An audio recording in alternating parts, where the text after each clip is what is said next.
Photoscopie.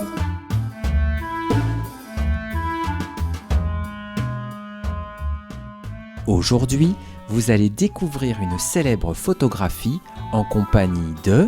Mia, Haroun, Kenza, Samy. Ils sont les yeux, vous êtes les oreilles. Devant cette œuvre, nous commençons par une courte description. c'est une photographie en noir et blanc.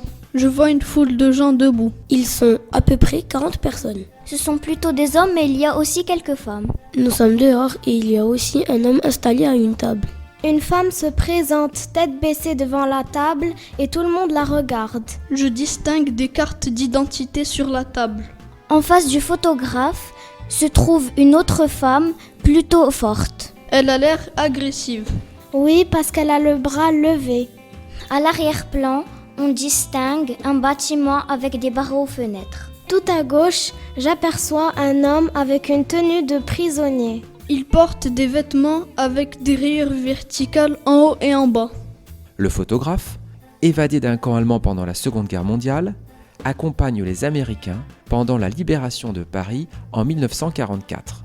Un an après, il les suit jusqu'à Dessau, en Allemagne de l'Est, dans un camp de transit où on organise le retour des prisonniers de guerre dans leurs pays respectifs.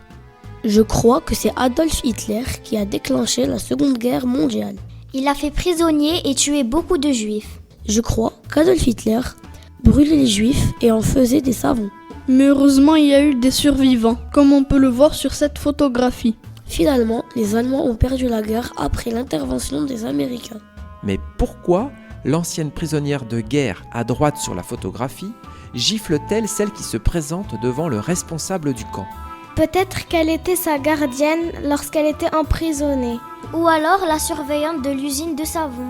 Ou alors c'était une espionne qui donnait des informations sur les Juifs aux Allemands. Cette photographie d'Henri Cartier-Bresson date de juin 1945. Vous êtes désormais invité à regarder l'œuvre intitulée La collaboratrice de la Gestapo giflée.